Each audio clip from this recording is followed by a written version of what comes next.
So I wanted to thank you all so much for coming out to honor the memory of WilliamEMann. He was my late husband. We were married 8 years, and unfortunately he passed June 23rd this year.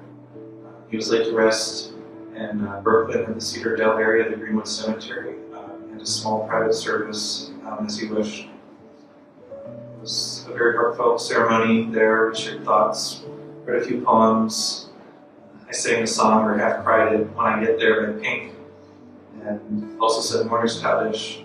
William's close friend Miguel and Isabel were there with me, and we had the honor of carrying him part of the way as pallbearers. The weather that day was quiet, so light rain, gray clouds, and it was afterwards we celebrated and went to Cat's Deli and had a Reuben in his honor. I'd like to bring up William's cousin Debbie. Reverend Deborah Huffmyer, William's cousin, is a native of the Pittsburgh area. A graduate of the University of Pittsburgh and of Gordon Conwell Theological Seminary, Massachusetts. She's a retired Presbyterian pastor, having served in churches in both the Midwest and Western Pennsylvania. And she joins us tonight as cousin Debbie, and she'll share a message with us titled At the Right Time.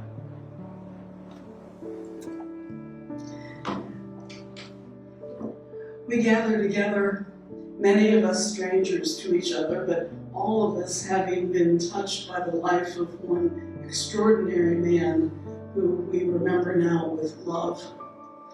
William Edward Mann was born 61 years ago today.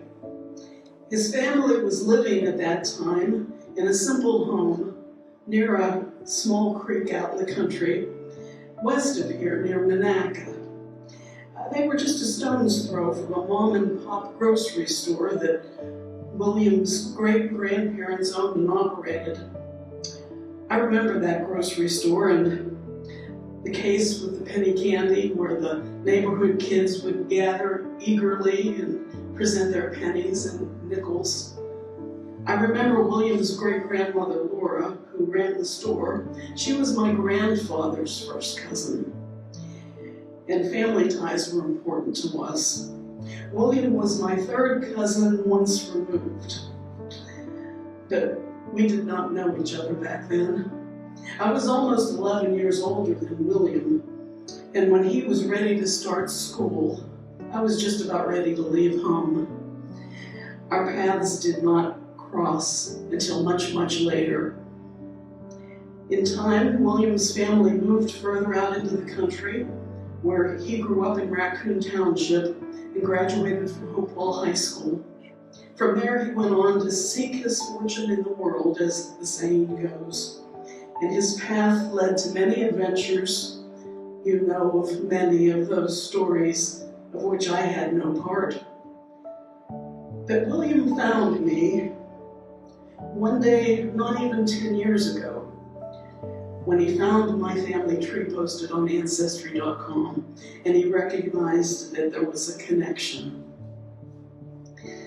He called me on the phone, he invited me to dinner, one of his famous dinners, as I found out, introduced me to the joys of the National Theater, helped me remain sane throughout the pandemic, shared so much goodness with me.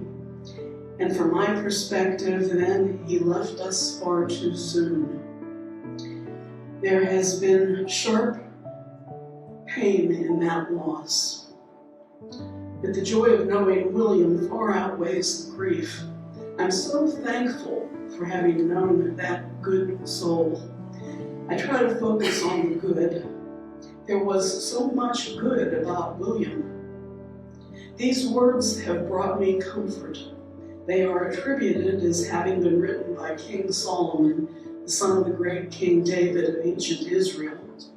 Solomon wrote in Ecclesiastes 3, "A time for everything." There is a time for everything, and a season for every purpose under heaven. A time to be born and a time to die. A time to plant and a time to uproot. A time to kill and a time to heal. a time to tear down and a time to build, a time to weep and a time to laugh, a time to mourn and a time to dance, a time to scatter stones and a time to gather stones together, a time to embrace and a time to refrain from embracing, a time to seek and a time to find, a time to keep and a time to throw away, a time to tear and a time to mend, a time to be silent and a time to speak, a time to love and a time to hate, a time for war and a time for peace. This now is a time for peace. Let us remember all about William that was good and kind, creative and filled with integrity. Let us rejoice that our lives were touched by goodness and love at just the right time. Will you join with me for just a moment of silence?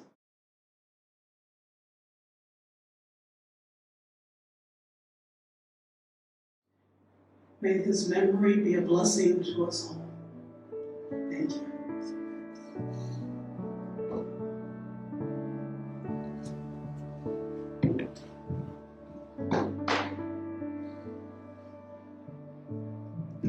Good evening.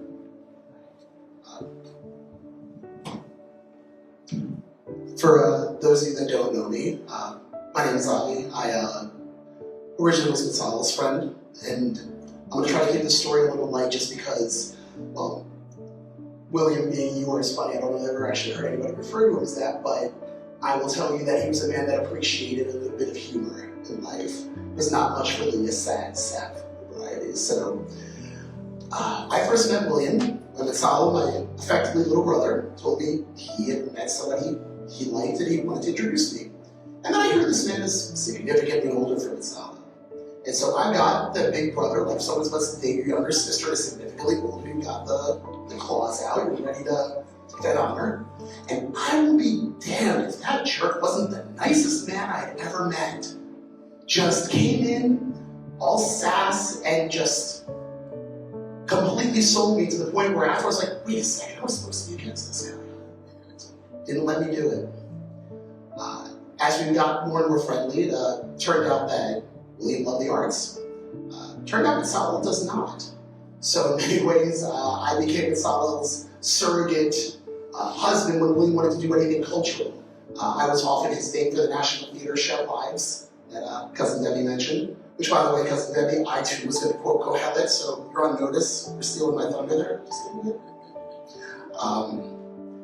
Culminating in hosting William and Saul's, I think I called it a contract signing. The contract we signed with the government to make sure nobody got claim on your stuff when you passed, which unfortunately is not as funny as it was back then. Figure out how to make Cuban food for him. Which he deeply appreciated to this day. Well, not to this day, but to his last day, he said, I never thought I could eat 3 cubano sandwiches at this one sitting. Mostly, William was a friend of my family Thanksgiving. For those of you that don't know me, my family Thanksgiving is for people that basically got disowned by their families for daring to be who they were. They wanted to be themselves. They were unapologetically independent individuals. And I can't think of a better description for William than just somebody who wanted to be himself unapologetically. And he was a fixture, he was one of the original crowd, and he was well loved by everybody. From the friends who were super religious to the friends who were gun-toting right-wing nut jobs, everybody loved him. And he loved all of them. It was a great example of how there's so much more we have in common versus focusing on our differences. To quote also King Solomon, our time here on this earth is ephemeral, like steam. You know, it's there, it's physical, it's tangible, you can touch it, you can measure it, but as quickly as it comes out of the teapot, it disappears. So the best you can hope to do is leave a mark. I would say that William has certainly left a mark on me, and I think he's left a mark on almost everyone he's ever met.